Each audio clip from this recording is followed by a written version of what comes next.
El día de hoy, en Conversando en Forspa, pues vamos a tener la grata compañía y un orgullo para Forspa de tener al doctor Rubén Rivera Cárdenas con nosotros, el cual ha tenido una experiencia muy cercana desde el 2020 con todo este asunto que nos ha llenado de experiencias, de aprendizaje. Y digo de aprendizaje porque dentro de nuestro desarrollo como empresa, pues hemos tenido que ir aprendiendo cosas a las cuales no estábamos acostumbrados. Y lógicamente también en este sentido, su desarrollo profesional como especialista en urgencias médicas. Y bueno, gusto en saludarte, Rubén, qué bueno que estás con nosotros. Y pues no sé si quisieras darnos algún saludo para nuestra gente, para nuestro auditorio, que ya va creciendo, ya se va manifestando poco a poco y vamos teniendo ese impacto en nuestra, pues creemos que en nuestra comunidad, pero ya también el estado de Veracruz ha contestado, el estado de México ha hecho algunos comentarios, así es de que adelante, Rubén, y qué bueno que estás con nosotros. Muchas gracias. Agradezco mucho la invitación. Pues ya son varios años de estar colaborando con la empresa y pues encantado de poder compartir pues la experiencia de tanto de la cuestión de medicina del trabajo como ya ahora medicina de urgencias, ¿no? Ok, pues muy bien, Rubén. Y estando preparándote y desarrollándote como médico en la Ciudad de México, te agarra todo este asunto de la pandemia. De inicio, ¿cómo viste esa experiencia? Para lo cual yo creo que nadie, ninguno de nosotros estaba preparado y a lo mejor también a ustedes los agarró un poco en ese sentido de desarrollo, de aprendizaje, ¿no? ¿Cuál fue tu experiencia? Pues, pues todo el mundo, bueno, yo creo que la mayoría de las personas en general, no nada más el mundo o la gente que está relacionada con la atención de la salud, pensaba pues que iba a pasar de largo, como ya antes se habían escuchado, por ejemplo, la gripe aviar, que pues sí, pero siempre había sido algo como muy local, en la zona donde aparecía y así. O había, por ejemplo, hay otro virus que también, otro coronavirus que se llama, que es el MERS, que igual sí llegó A a tener impactar. cierta relevancia, pero en Medio Oriente nunca llegó a ser algo como lo que vimos o vivimos, ¿no? Entonces, pues yo creo que la mayoría pensó que iba a pasar de largo, que no iba escuchabas las noticias, que había un virus, 2019, finales de 2019, pero nunca pensé, bueno, yo la verdad no pensé que fuera a tener la relevancia que llegó a tener, ¿no? Eso fue en 2019, yo era todavía residente, médico residente de la especialidad de urgencias. Y los primeros casos llegaron a México aproximadamente a finales de febrero. Creo que el primer caso fue 26, 27 de febrero, que fue el primer caso reportado ya aquí en el país. Entonces, pues cuando llegamos nosotros al inicio de la pandemia, pues el problema es que no te imaginas o no tienes tanta información porque es una enfermedad nueva. Habían tratamientos sugeridos, habían pues se hablaba de las complicaciones, que la principal pues es una complicación respiratoria o una falla respiratoria, pero hay cómo saber identificar cuando un paciente está infectado con COVID. En ese momento pues no había ni siquiera las pruebas, o sea, apenas estaban las pruebas que tardaban los reportes hasta una semana. Entonces te llegaba un caso sospechoso y ese también era el problema, que te reportaban, o sea, tú tomabas, o sea, ni siquiera nosotros tomábamos las pruebas, ahora ya, o sea, tanto, o sea, el personal, ya sea hay un médico asignado o el personal del laboratorio o quien esté asignado en el hospital, depende del organigrama cómo esté, pues ya se toma en el momento de que llegue el paciente. Pero al inicio las pruebas también eran muy limitadas, no se le hacía a todas las personas que llegaban sospechosas, y entonces también esa era también la incertidumbre de que llegaba el paciente y no sabía, o sea, con síntomas que son muy parecidos, al inicio son síntomas que te puede dar cualquier enfermedad o muchas de las enfermedades del diario, que es pues la tos, fiebre, dolor de cabeza, o sea que son síntomas que tú puedes tener por muchas otras causas. Otros. Ajá, y no siempre los vas a tener todos juntos. Hay quien nada más va a tener fiebre, hay quien nada más va a tener dolor de cabeza.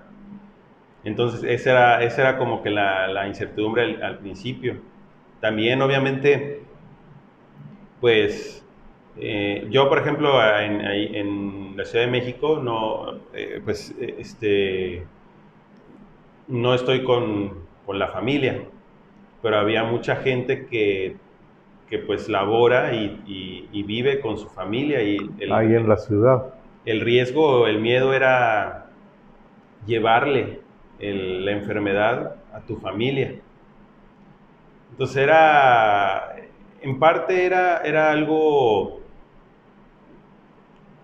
no quiero llamarlo emocionante, sino era una cuestión de que, bueno, al principio sabías que era algo que pues iba a ser, tal vez no tan relevante como lo llegó a ser, pero pues que era algo nuevo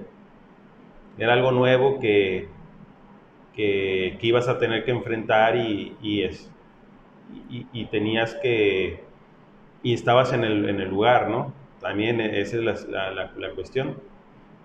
A mí, por ejemplo, me tocó yo era médico interno médico interno de pregrado cuando fue la influenza, la H1N1. Yo estaba en el hospital de maternidad en Jalapa, es el hospital escuela de la Universidad Veracruzana, y también nos rotaban en otros hospitales. Entonces, cuando fue pues lo de la influenza, cuando llegó la influenza, yo estaba en Jalapa, que realmente lo más fuerte fue en la Ciudad de México, pero sí recuerdo casos, ¿no? Y fueron, o sea obviamente es algo parecido, es algo similar, porque igual es una neumonía grave, una falla respiratoria severa. Y lo impresionante es, por ejemplo, en el caso de la influenza, pues era ver cómo la gente, o sea, era ver gente joven que, pues, pues llegaba incluso a fallecer o hacía una neumonía grave de algo que, pues, casi todos hemos pasado, ¿no? Pues un resfriado, una gripa. Y exactamente, Rubén, en ese sentido empieza la experiencia, empieza el aprendizaje, y sí, ¿De qué se dan cuenta ustedes? O sea, realmente la idiosincrasia mexicana en relación a hábitos alimenticios, hábitos de vida, ¿veían ustedes que impactaban en este nuevo conocimiento, en este nuevo aprendizaje? Pues yo creo, bueno, aquí la cuestión es que pues México tiene un grave problema de obesidad, o sea, ya hay una condición previa en la población mexicana que lo hace más propenso a hacer complicaciones. Lo que se ha visto es que la enfermedad, el COVID-19, pues ataca de manera o tiene mayor probabilidad de complicación en pacientes obesos o con sobrepeso u obesos, pacientes que ya tienen alguna enfermedad crónica previa como diabetes, hipertensión. Se ha visto que también le va muy mal a los pacientes con enfermedad renal crónica, que muchas veces va ligado a la diabetes y a la hipertensión, Pues sí. no necesariamente, pero muchas veces sí va ligado. Pacientes con alguna enfermedad autoinmune, por ejemplo, pacientes con artritis, pacientes con lupus. O sea, ese tipo de pacientes tienen más probabilidades de complicación.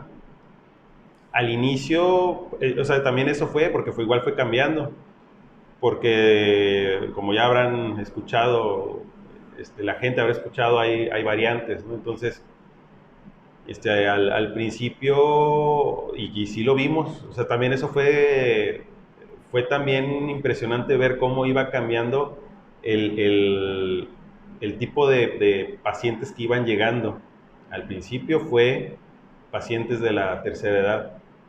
Y fíjate, Rubén, cómo incluso, bueno, tú hablabas de variantes, ¿no?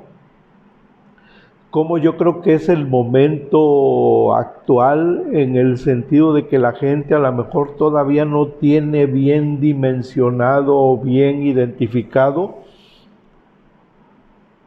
el SARS-CoV-2 y el COVID-19. ¿Qué relación tienen? O sea, el SARS o sea, el SARS-CoV es el virus. El virus. El COVID-19 es el nombre de la enfermedad. Ah, ok. Es como decir, por ejemplo, influenza es la enfermedad y H1N1 es El virus. virus. El virus. O sea, hay varios tipos de influenza, hay H5N1, así, hay varios. Pero, o sea, es el nombre del virus y la enfermedad es COVID-19. Ahora, hablabas de variantes y yo entiendo que comenzamos con el alfa, el beta, el gamma, el delta y ahora el Omicron.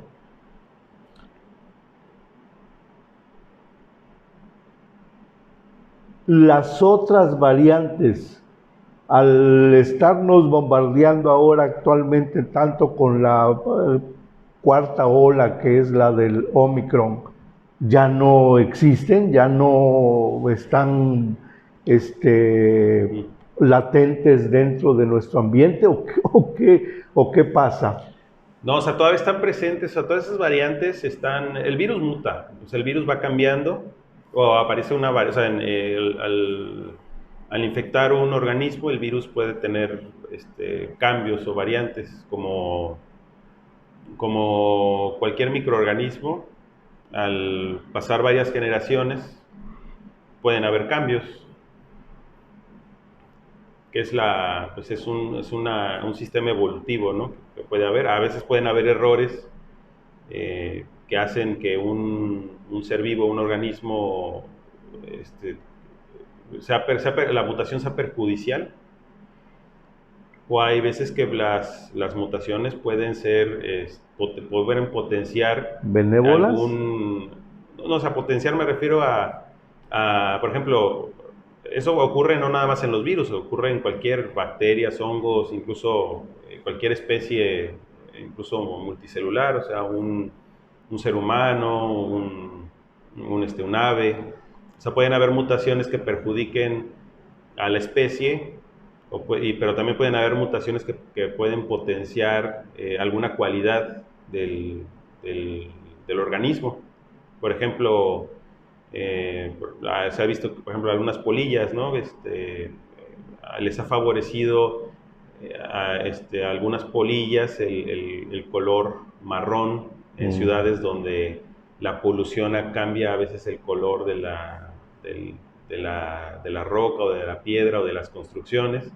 Entonces, no es tan fácil que las aves, o sea, se pueden camuflajear mejor, ¿no? Entonces, esa es una mutación que puede potenciar o que ayuda a la supervivencia de la especie. Y lo mismo pasa con el virus Lo y la mismo pasa célula. con los virus, o sea, también hay un debate de si los virus realmente están vivos o no. Eso también es un debate interesante porque el virus no se reproduce por sí solo, ¿no? O sea, el virus necesita... de un organismo, ¿no? Exacto, el virus necesita ingresar a una célula para poder secuestra la maquinaria de la célula para hacer replicaciones, hacer copias de sí mismo. Entonces realmente no se reproduce, por así, si podríamos entenderlo de esa manera, no se reproduce. Fíjate. Realmente no muere, el virus no muere porque no se destruye, la proteína se desnaturaliza, o sea, realmente no pasa como en la primaria, ¿no? Que te decían que un organismo vivo nace, vive, crece, se reproduce crece, y muere. ¿verdad? El virus tampoco crece, o sea, el virus sigue siendo, pues no cambia, ¿no? O sea, es una unidad y no cambia, no se transforma en su ciclo por así decirlo, de vida, ¿no?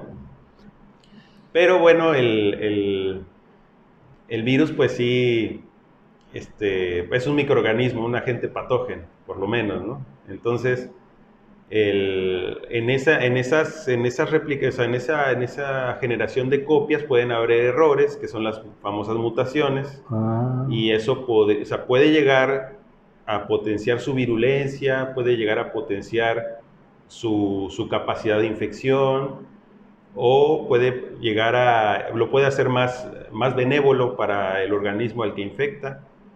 Incluso puede hacerlo más resistente medicamentos, a las vacunas.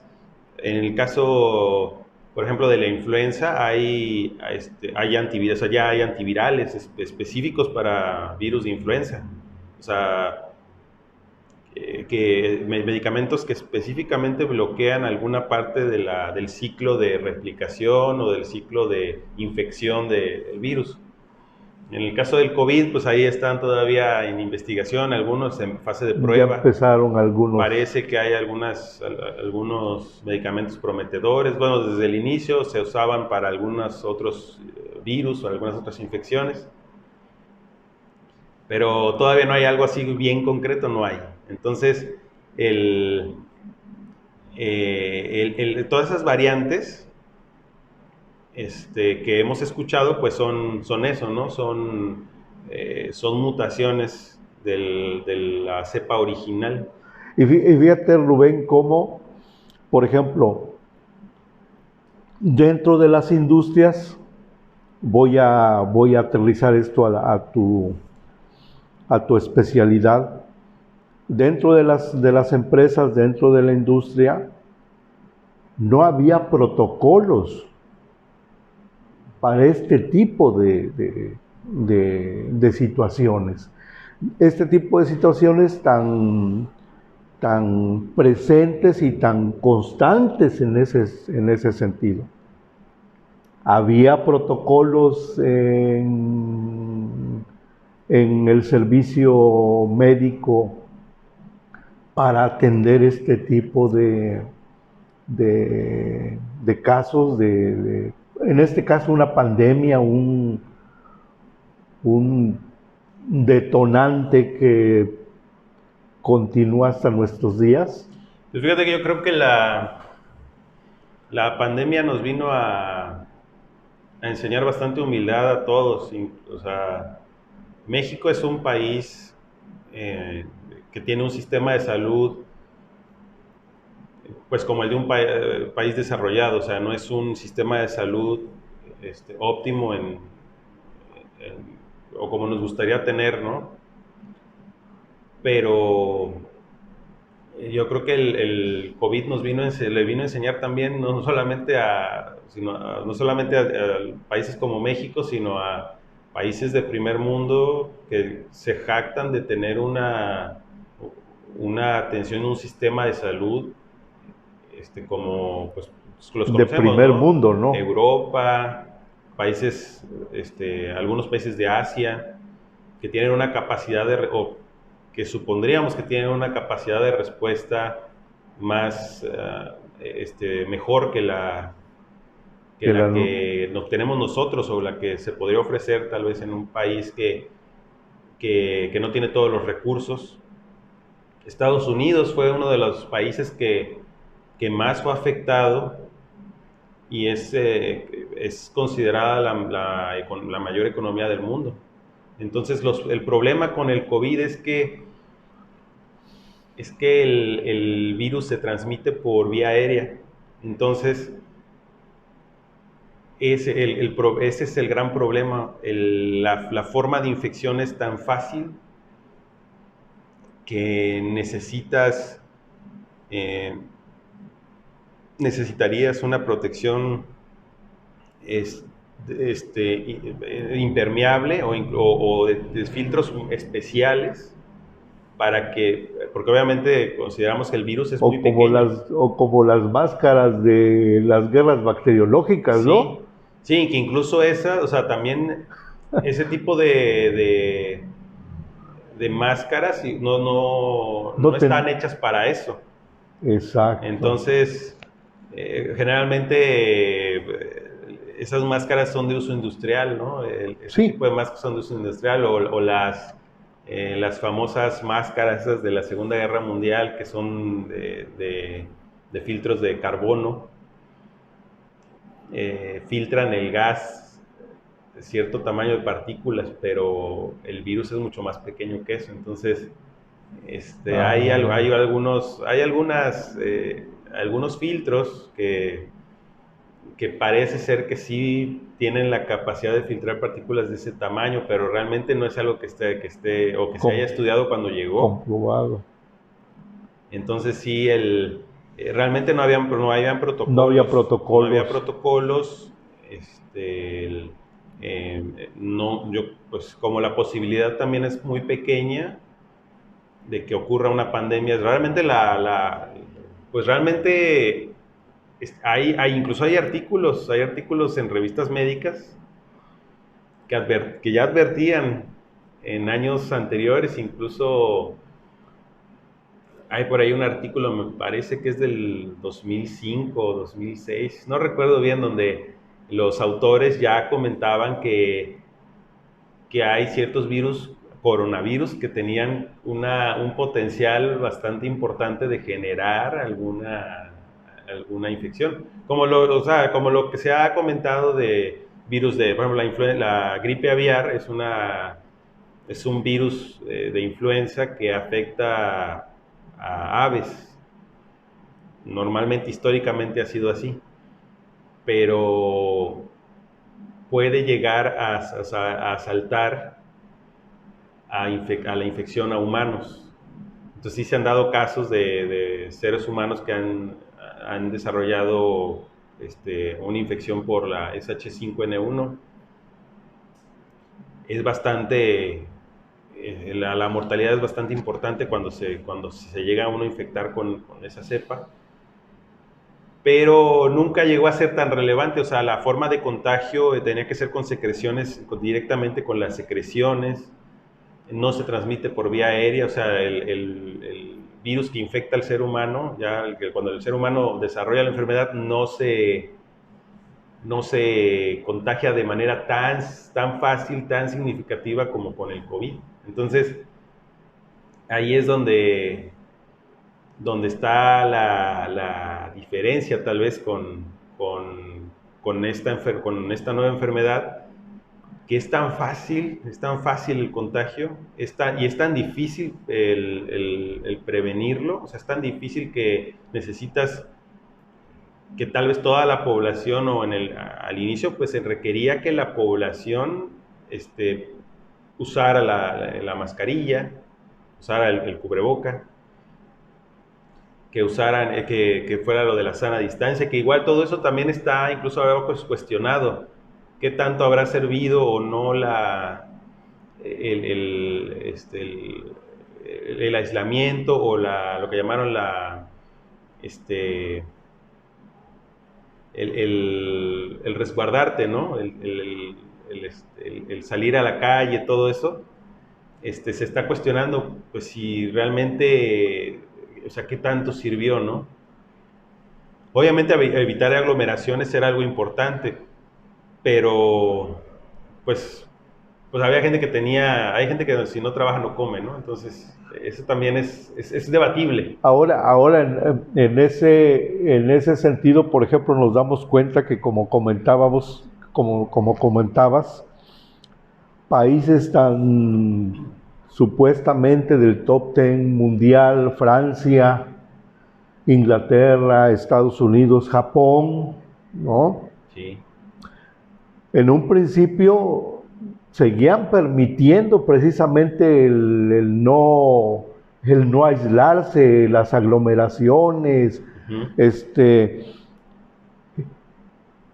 se dan cuenta que ese asunto no va por ahí y empiezan lógicamente a dar recomendaciones,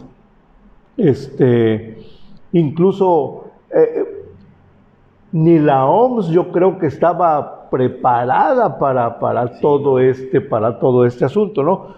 Bueno, ok.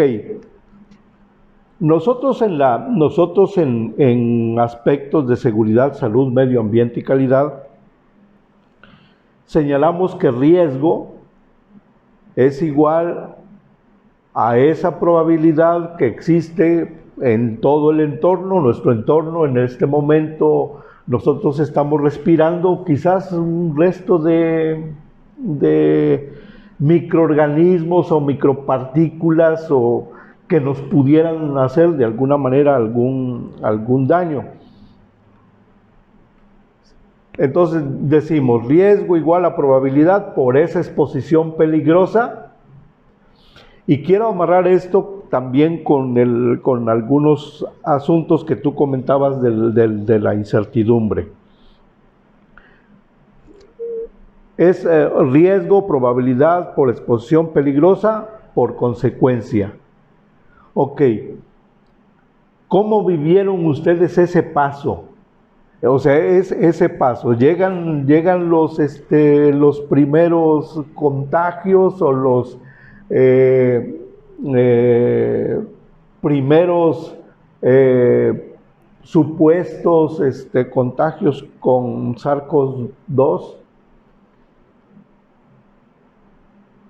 ¿Y cuál fue la primera? O sea, esa incertidumbre y cuál va a ser el tratamiento, pero cuál va a ser mi protección. Sí, claro. O sea, ¿cuál va a ser mi protección? Porque como tú comentabas, muchos compañeros tuyos radicaban o radican ya en México, tienen su familia y decían, bueno, ¿y si lo llevo de aquí para allá? ¿No? Sí, claro. Entonces, se empiezan a generar esos protocolos, ¿no? O sea, ¿cómo vivieron ese? Sí. Fíjate que bueno, se inicia o sea, llegan los primeros, o el primer caso llega a México, ya reportado oficialmente, se hace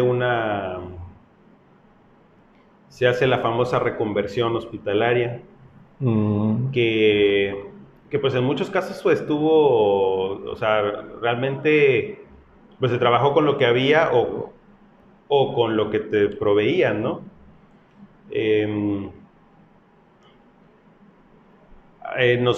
Nos dieron, por ejemplo, estos famosos overoles que tal vez ya la gente conocerá en redes sociales y en las noticias, las batas, todo eso igual, por ejemplo,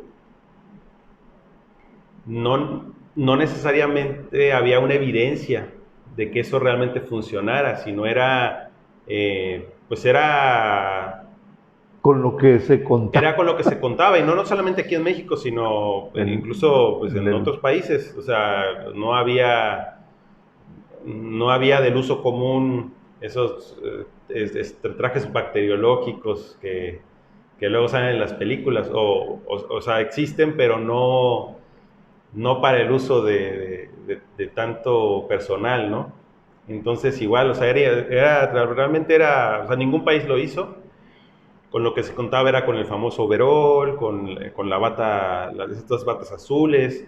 Te proveían de gogles, los lentes de protección, que tampoco, que esa era otra cuestión. Por ejemplo, al principio no se sabía si la, si el, si podía entrar o no el virus a través de de Las la mucosa mucosas, de ¿no? los ojos. Entonces, por ejemplo, los gogles que nosotros, o sea, o que nos dieron eran gogles que no eran, por ejemplo, impermeables. Entonces eso también fue la situación de que pues no sabías si realmente el equipo de protección te iba a brindar realmente todo la seguridad que tú ibas a requerir.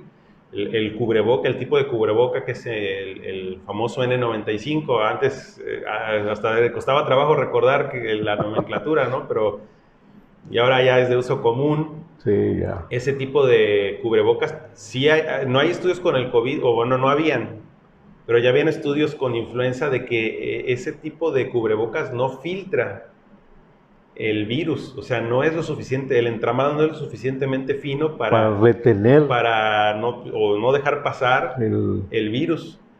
Bueno, no solamente para retener, sino para que yo no Sí, lo respire, ¿no? sí, bueno, en el caso del personal médico, pues lo que nos importaba más, o lo que nos preocupaba más, pues era también La integridad. infectarte, ¿no? Sí. Entonces, igual, o sea, ya a sabiendas de todo eso, o sea, hubo que trabajar así, ¿no? Con esa incertidumbre. O sea, Y recuerdo, ahorita mencionabas tú algo acerca de... Sí se generó una especie de psicosis incluso dentro del, del cuerpo médico, de atención médica, algo muy parecido a lo que se da en la película de Pandemia con Dustin Hoffman, y en donde la protagonista femenina va en la atención a los... En aquel entonces creo que era ébola, ¿no? Algo así. era el de la película, es un virus, es un filovirus que es un virus del tipo del ébola. Del ébola, ¿no? Y que se le rompe el overol, ¿no? Y viene, se contagia. Sí se generó ese tipo de situaciones.